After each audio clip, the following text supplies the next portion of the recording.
Good morning.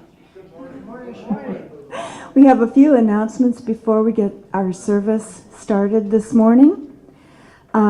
Today is an open nature play day at Woodlawn Nature Center. These are self-directed opportunities for kids and parents or caregivers to enjoy exploring the Natural History Museum, the Activity Center, and trails together. We have interactive exhibits, creative play features, games, craft activities, and more. And it says dress for the weather. And that's today from 11:30 to 1, right in back of us here. Friend of this fellowship, and migrant to Arizona, Kurt Bullard has written a book called Bullard Road. It is published and available on Amazon. Kurt will be in town the first week of June to promote the book with a signing at Fables Books in Goshen, Friday evening, June 5th at 5 o'clock. We've also invited him to join us here at the Gathering Place during our coffee hour on Sunday, June 7th, to sign books, catch up with our members who are acquainted with him, and make some new acquaintances too. Please plan to join us for this pleasant reunion. And the last announcement is, remember to put the Ken Medema concert on your calendar for Friday evening, June 5th at 6 o'clock at the Owls Club. Flyers are posted in the church. It's a free concert, and come even if you haven't registered. And now let us begin our service today.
To do is call, and I'll be there, yeah.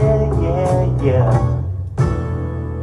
Hey, ain't it good to know that you got a friend? People can be so cold.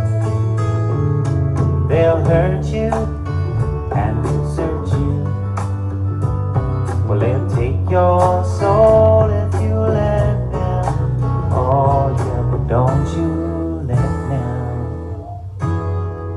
You just call out my name, and you know wherever I am, I'll come running to see you again. Oh baby, don't you know about winter, spring, summer, or fall? Hey, now all you got to do is call. Lord, I'll be there, yes I will. You've got a friend. You've got a friend, yeah. Ain't it good to know you've got a friend? Ain't it good to know you've got a friend? Oh yeah, yeah, you've got a friend.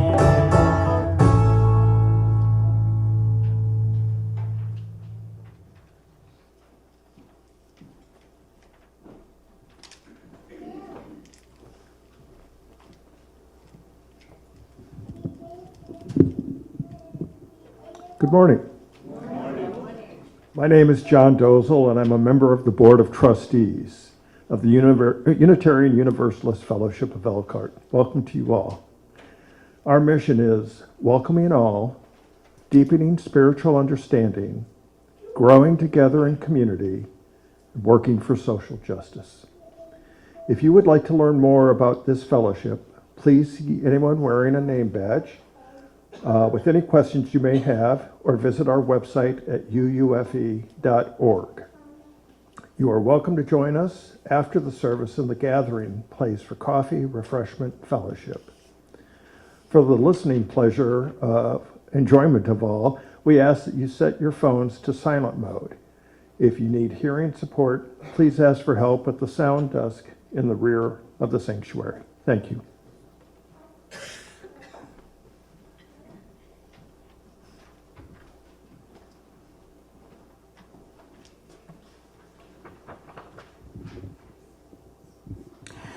I light our chalice this morning as across the centuries candles have been lit to celebrate the search for truth, to be a beacon of hope and spiritual guidance, to cast away the darkness. For a moment, as this candle catches flame, take a deep breath and feel the warmth of spiritual connection with our universe.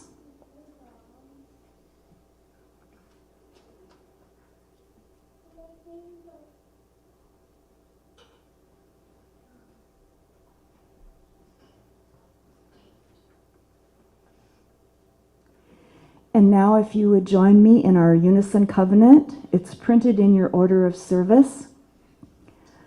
Love is the spirit of this church, and service is its law, to dwell together in peace, to seek the truth in love, and to help one another.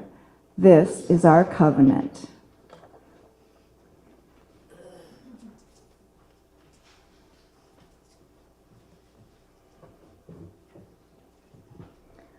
We have a special story for everyone this morning.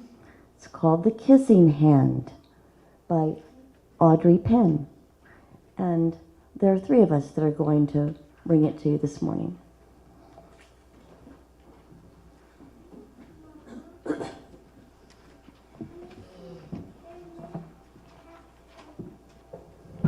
Excuse me. Okay. Chester Raccoon stood at the edge of the forest and cried.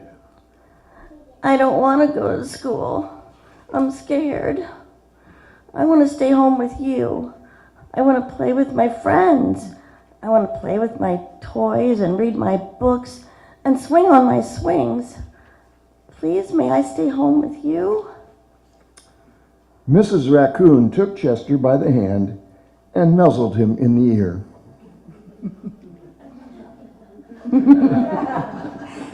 Sometimes we all have to do things we don't want to do, even if they seem strange and scary at first.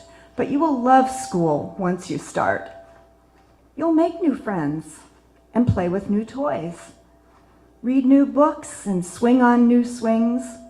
Besides, I know a wonderful secret that will make your nights at school seem as warm and cozy as your days at home. Chester wiped away his tears and looked interested. A secret? What kind of secret?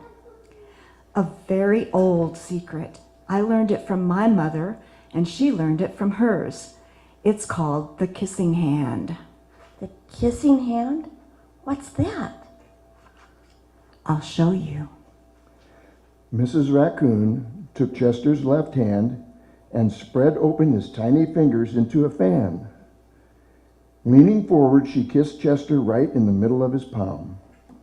Chester felt his mother's kiss rush from his hand, up his arm, and into his heart. Even his silky black mask tingled with a special warmth. Now, whenever you feel lonely and need a little loving from home, just press your hand to your cheek and think, Mommy loves you, Mommy loves you. And that very kiss will jump to your face and fill you with toasty, warm thoughts. She took Chester's hand and carefully wrapped his fingers around the kiss. Now do be careful not to lose it, but don't worry. When you open your hand and wash your food, I promise the kiss will stick. Chester loved his kissing hand. Now he knew his mother's love would go with him wherever he went, even to school. That night, Chester stood in front of his school and looked thoughtful. Suddenly, he turned to his mother and grinned. Give me your hand. Chester took his mother's hand in his own hand and unfolded her large, familiar fingers into a fan. Next, he leaned forward and kissed the center of her hand. Now you have a kissing hand, too. And with a gentle, Goodbye. I love you. Chester turned and danced away. Mrs. Raccoon watched Chester scamper across a tree limb and enter school. And as the hoot owl rang in the new school year, she pressed her left hand to her cheek and smiled. The warmth of Chester's kiss filled her heart with special words. Chester loves you. Chester loves you.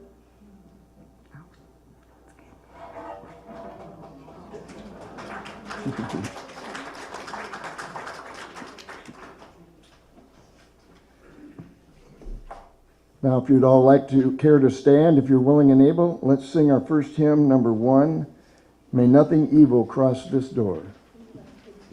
Oh, I'm sorry. Yes, the kids are now released to RE.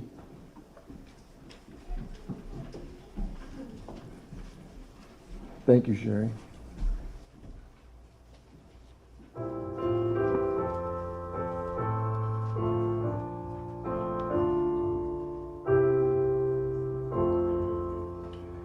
May nothing evil cross this door, and may all fortune never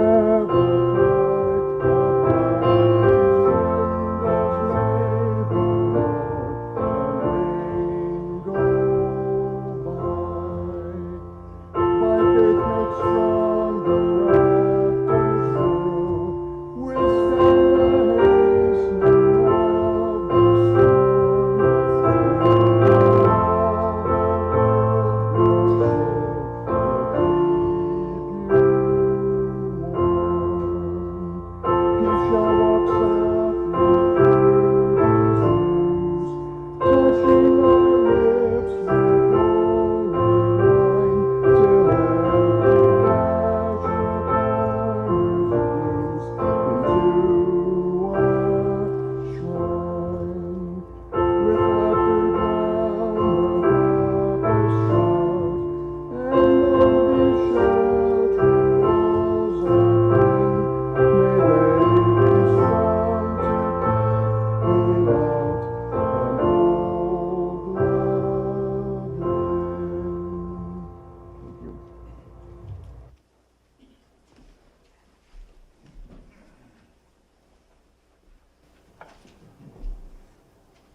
Today we recognize joys and sorrows of our global community. All that is shared today comes from beyond us, whether from the other side of the county or the other side of the hemisphere. These events affect us indirectly by impacting the world we live in. This practice helps to keep us conscious of events outside of UUFE, to bring and keep our awarenesses of losses and gifts, pain and beauty from beyond ourselves, and allows us to bear witness.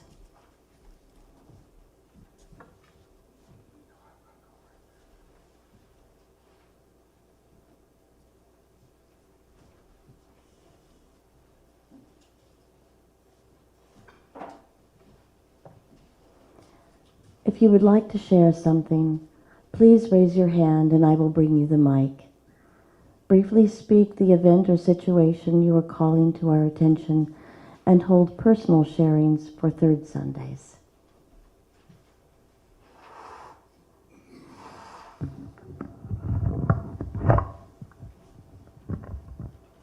I know Sherry has something. Yes, I just saw in the paper that the Crossroads United Way had been hearing about from a lot of agencies that they needed some emergency funds because of the war and the tariffs. That a lot more people were coming for food and shelter and those kinds of things, emergency kind of things. So they recently gave out quite a few awards to our local agencies, including Church Community Services and the Salvation Army and Catholic Charities, I believe. So, a good thing.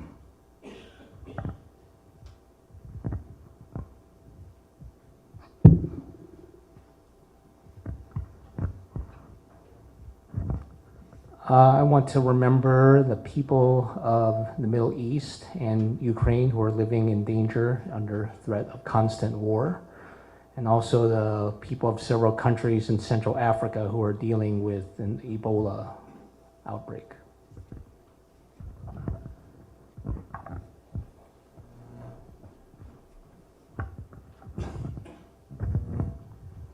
Just ask you all to keep in mind the indigenous people of the Amazon rainforest. Supposedly, the new government in Brazil is going to try to curtail logging, but apparently the logging companies are continuing their practice of just cutting down trees and clearing the forest. So if you can think about those people and maybe write your congressman about it, that would be very helpful.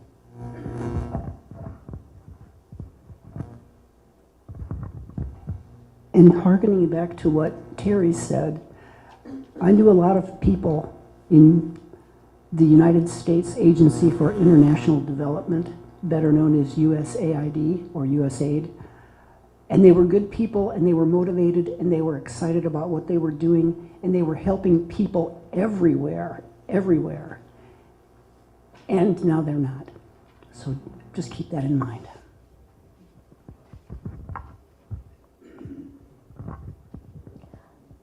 There is a woman, I believe her name is Alice Kikiska, who is able to continue working as a journalist on the West Bank and is helping to save the city of something like Owl pronunciation while she is there.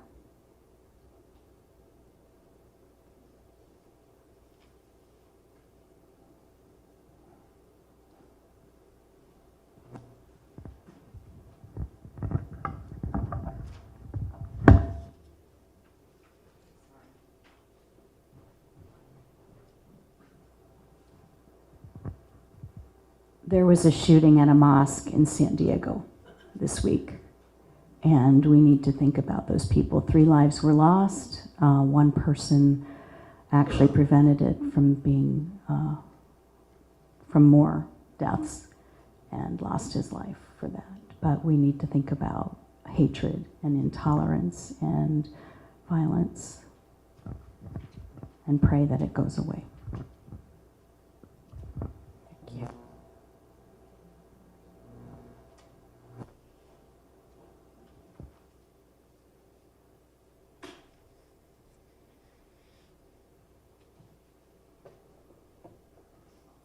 Thank you all for your sharing. May light and warmth come to all those who both need and bring it. May we grow in our awareness and care of our global community, and may we ever be grateful for all that we have been given. Amen.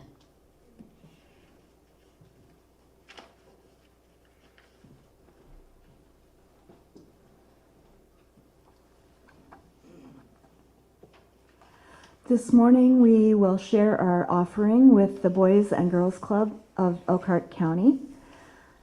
Their programs include both before and after school academic support, leadership and character development, arts, music, sports, workforce readiness, and community service. Our donations will help them help school children of all ages in Elkhart, Goshen, Jimtown, Concord, Middlebury, and Napanee. Thank you for giving with open hearts.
It was very close to Father's Day, and my little brother Larry, who was no more than 4 at the time, was helping my mother wrap her dad's Father's Day gift. I'm sure he was very helpful. Now, my brother always had trouble waiting for someone to open a gift that he was giving. He made my mother open a Christmas present 3 weeks before Christmas. So that afternoon, when my dad walked in the door, he runs up to him with this gift and says, "Here's a golf hat for you, Daddy." To which my mother says, "Well, at least he doesn't know what color it is." And my brother, of course, said, "It's red." Over the years, my brother found more sophisticated ways of ruining gift giving, including an uncanny way of repeatedly getting for himself what I had already gotten for him. I never really came to understand that psychic connection he had with me, but I came to accept it and find it almost amusing. Well, today I want to give you a gift.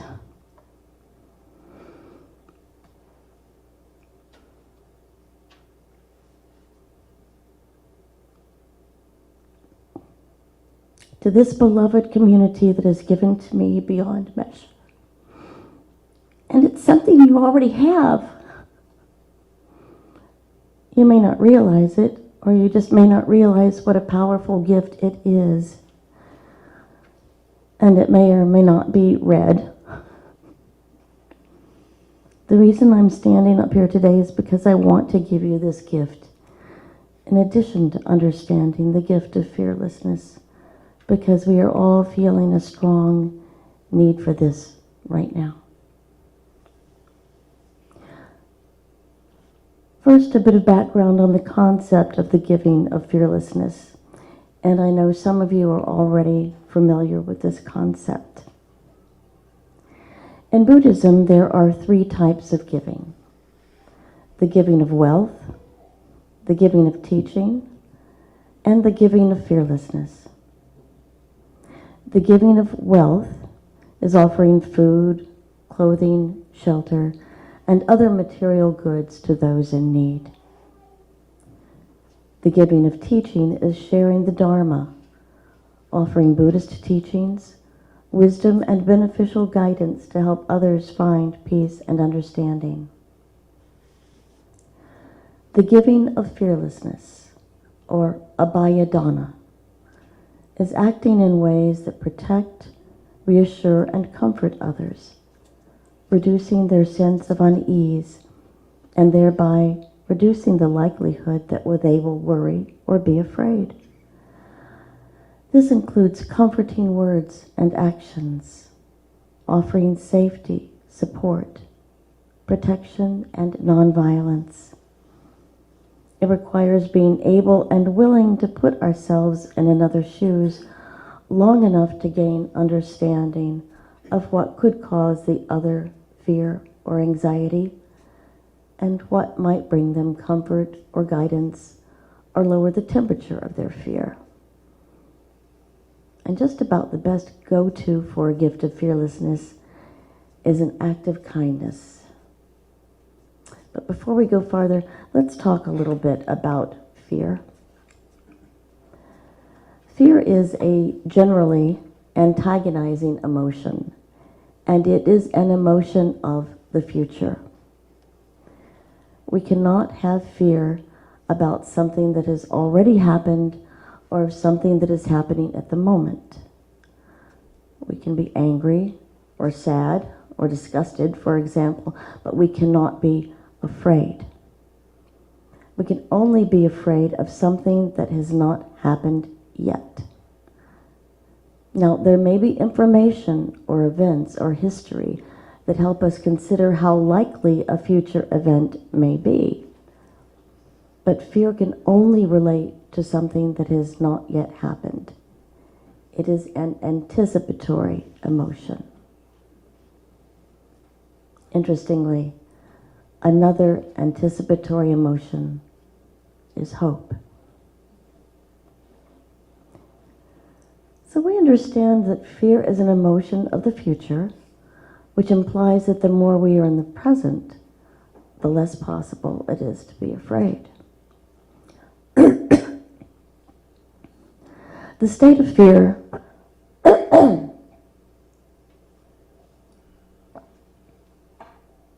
is pretty hard on us physiologically.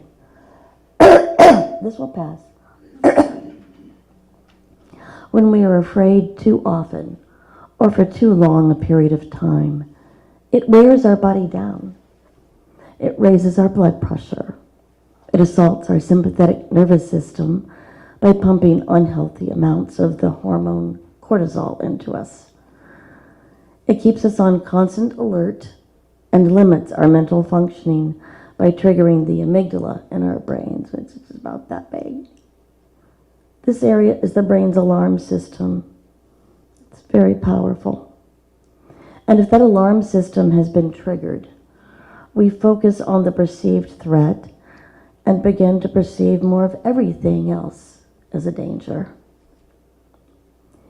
At this point, it is difficult for us to reach our prefrontal cortex and engage our executive functioning in our thought process. As well, at a moment of intense fear, the blood rushes from our organs into our extremities.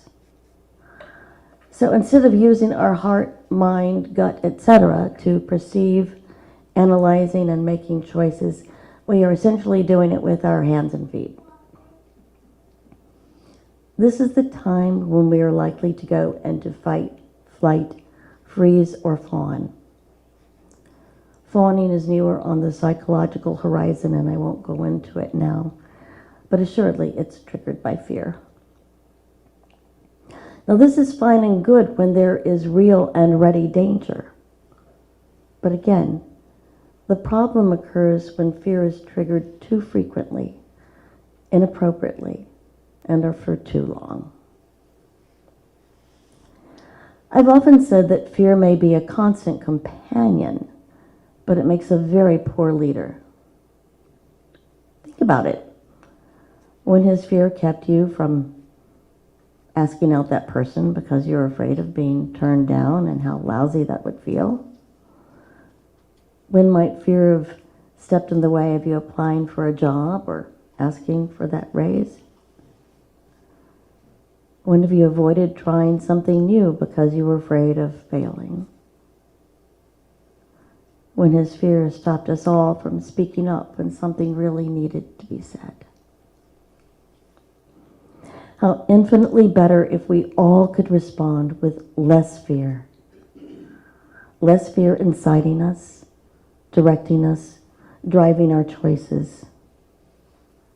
We can understand that circumstances are dangerous or frightening without approaching them with fear leading the way.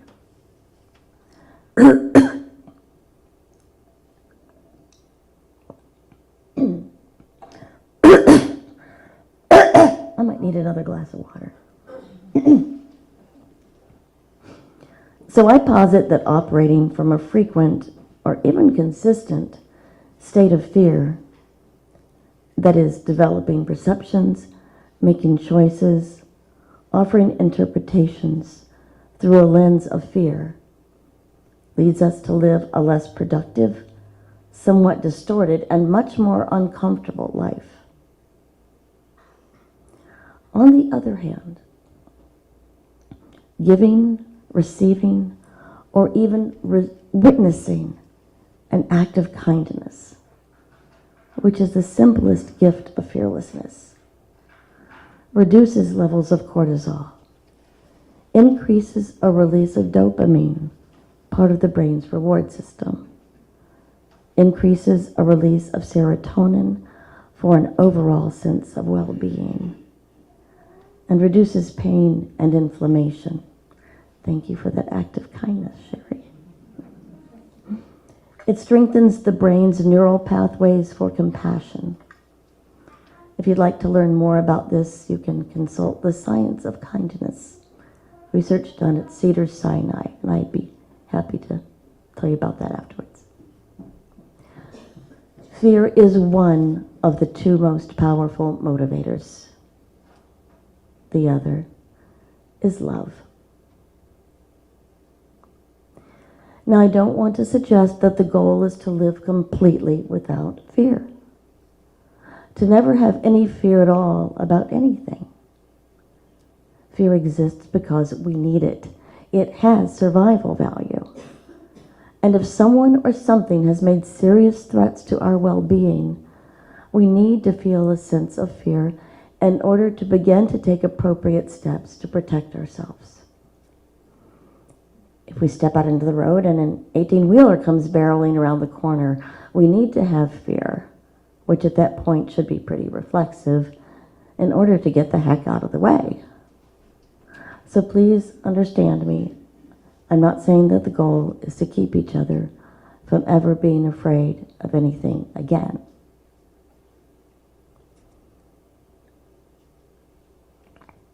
In fact, that would be impossible, except for the very, very few people who are actually born with an inability to feel fear. That's another story.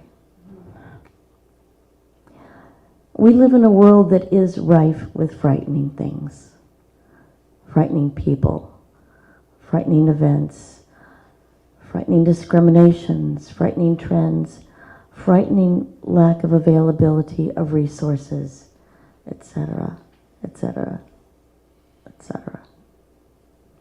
This has always been true, but in recent years and decades it has become much easier to know about them much more quickly.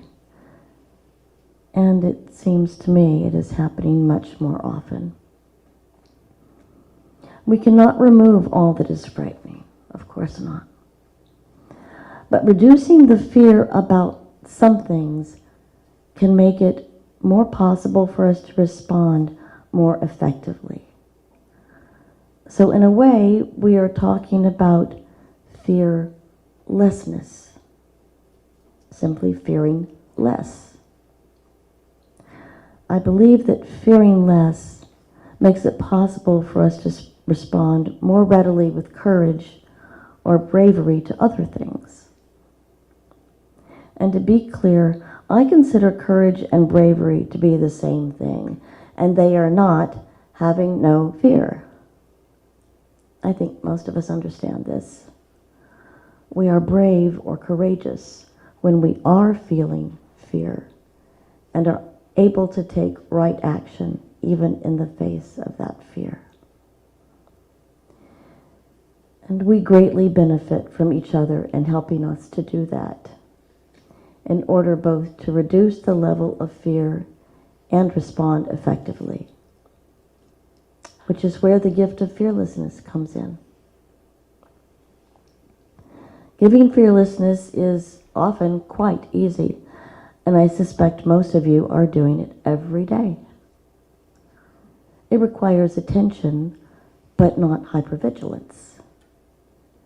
It can take some time if, for example, we are rescuing an animal or offering refuge. But very often it takes just a few seconds. It involves kindness and positive intent, but does not require sacrifice. So let's take a look at some examples of how we can help reduce one another's fear. See what the giving of fearlessness would look like. And you already know how to do this.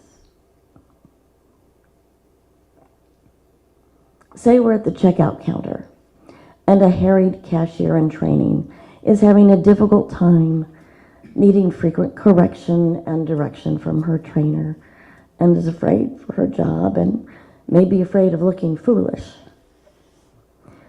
We could lean on the grocery cart and say, "Hey, take your time. I'm in no hurry at all. You're doing just fine by me." Or a neighbor in need is hesitant or seems embarrassed to accept our gift of food or dog walking or help with a household repair. We could explain to him, for example, that we are striving to become kinder and more generous, and that we are honestly grateful that he is giving us this opportunity to practice being a better person. I'm serious. We could actually say that. I have. And it works. Or an aging parent shows obvious distress when she requires help with a task she used to complete with ease and expertise. Fearful of what this may mean for her future limitations and dependence. We might say,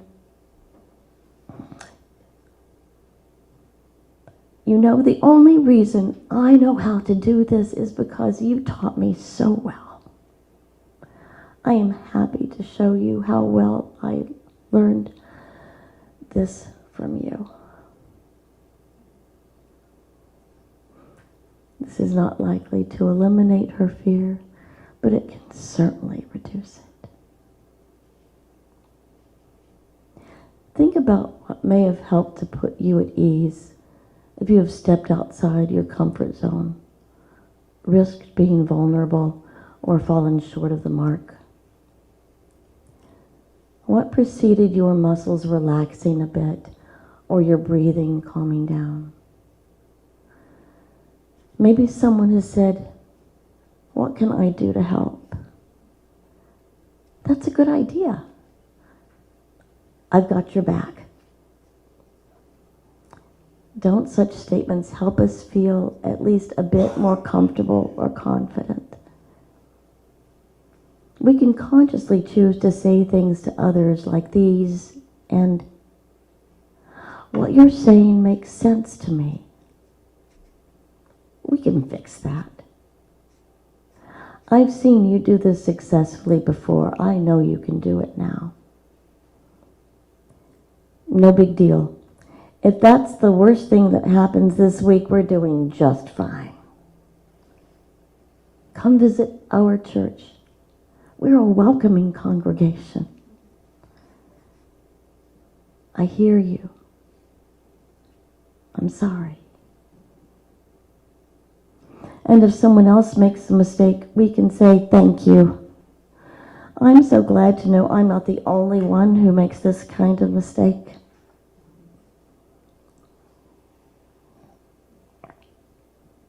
When we acknowledge what someone has said in conversation, when we return calls and emails in a timely manner, we let others know they have been heard. And if we don't have a quick answer to a question, we let them know that we're thinking about it.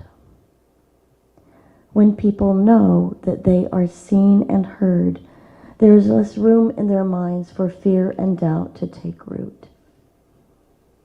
They are more comfortable, and perhaps they learn that it is not necessary for them to make their views known ever more frequently or loudly as well. We give the gift of fearlessness simply by using our turn signals. Remember, fear is an emotion about the future. So anything that offers predictability reduces the opportunity and likelihood for fear. Anything that offers predictability reduces the opportunity for fear. And remember that being in the present makes it harder to be afraid. So appropriate, accepted physical touch, a hug or a hand on the shoulder, can help to ground someone in the present while we are giving fearlessness additionally. We give fearlessness when we keep our promises, when we make eye contact and smile when we meet a friend, or when we meet or pass a stranger, especially if that person is someone who looks or acts different from ourselves.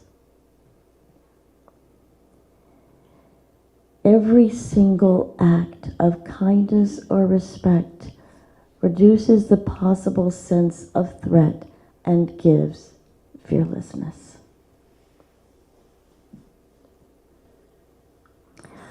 I understand that it is easiest to be afraid when, 1, we believe we have no control, and 2, when we feel alone. This is when suffering happens. Therefore, every chance we take to someone feel empowered or capable, and to show them that they are not alone, is a powerful, powerful gift of fearlessness.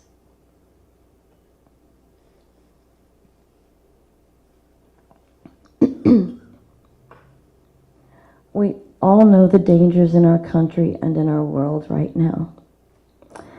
And we know none of us has the power to directly move the hands that are making the decisions that continue to threaten the well-being of most.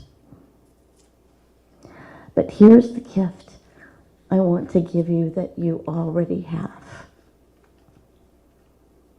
It's the gift of power, of knowing you have this power. We are not helpless in the face of the social destruction that is happening. There are steps we can take to make our community, our country, our world better than it is, in addition to voting, protesting, and writing our Congress people. We all understand the ripple effect. We all know how no action survives alone. Remember that even witnessing an act of kindness helps wire the brain for compassion. So we do not have to feel the fear that comes with being powerless. We are creating a path of positive change with every act of fearlessness, every gift of fearlessness we give, every act of kindness, every show of respect. We have that power, and it is real. We really can do something every day. And I know you already know that. But it's so easy to lose sight of it, to focus instead on what we cannot do and on what unbelievably horrible things are happening. And that focus results in limiting us. We do not need to limit ourselves any further. And here in our beloved community, we are also not alone. We never need to be alone here. We just need to remember it, to remind each other, and to act on it. We can keep our beloved community a place where we help each other feel safe. A place where the gift of fearlessness is freely and mindfully given, and therefore where, when necessary, acting with bravery is easier. Remember, any act of kindness or respect, no matter how seemingly small, is a giving of the precious gift of fearlessness. Every time. We can make America fearless by making America kind. By making America kind. May we give this gift of fearlessness to each other and beyond, to embrace our power toward peace. Amen. Let it be.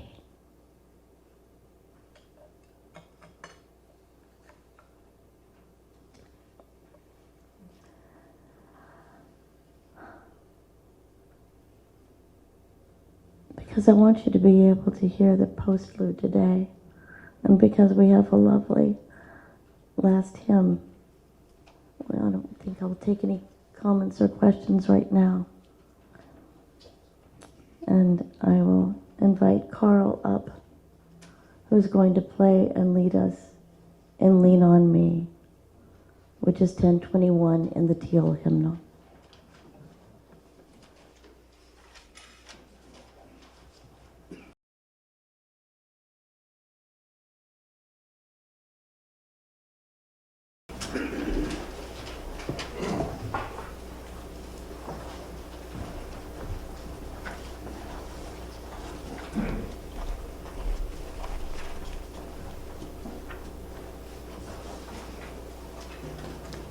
So I know a lot of you know this. So if you want to follow along in the hymnal, that's fine. And I've been told that I go a little fast, so I'm going to try to be nice and slow. But we could just have kind of a reverent atmosphere. And if we mess it up, so what? Who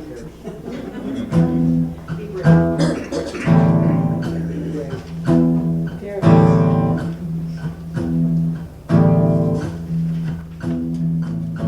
Sometimes in our lives we all have pain, we all have sorrow, but if we are wise, we will always tomorrow. Lean on me when you're not strong.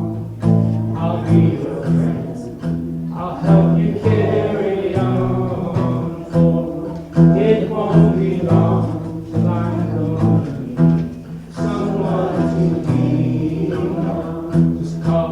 Oh, sorry. Verse 2.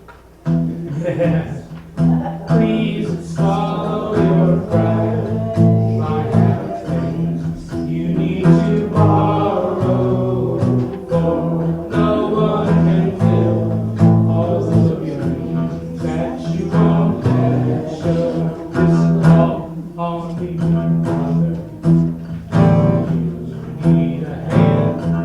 We all need somebody to lean on.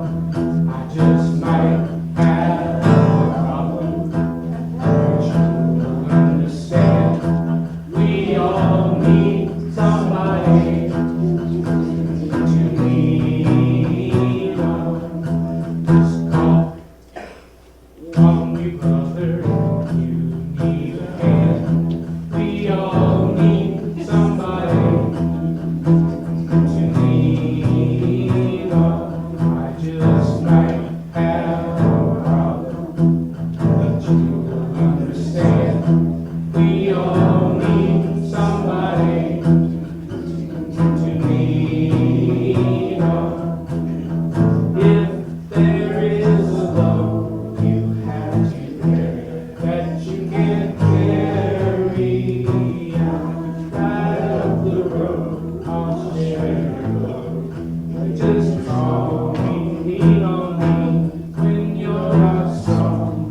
I'll be your friend, I'll help you carry on, for it won't be long till I'm gonna need somebody to lean on.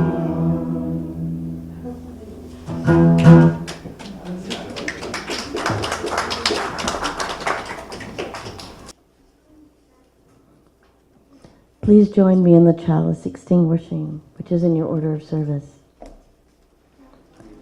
Extinguish chalice, but not the light of truth, the warmth of community, the fire of commitment. These we carry in our hearts until we are together again.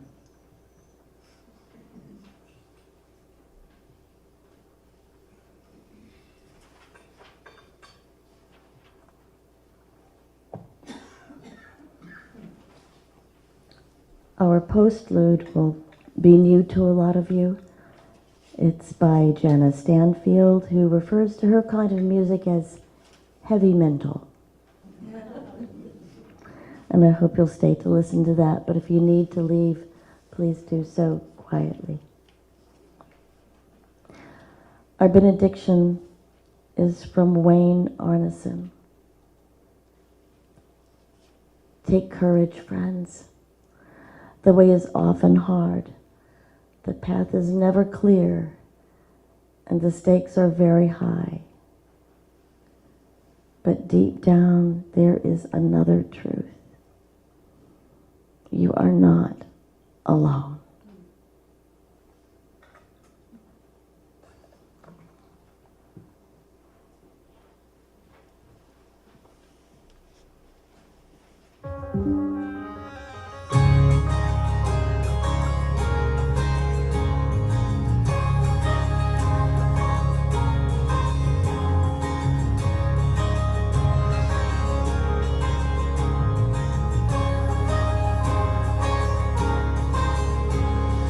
What would I do if I knew that I could not fail? If I believed with the wind always fill up my sails, how far would I go? What could I achieve? Trusting the hero in me. If I were brave, I'd walk the razor's edge, where true believers dare to tread and never lose faith, even when losing my way. What step would I take today if I were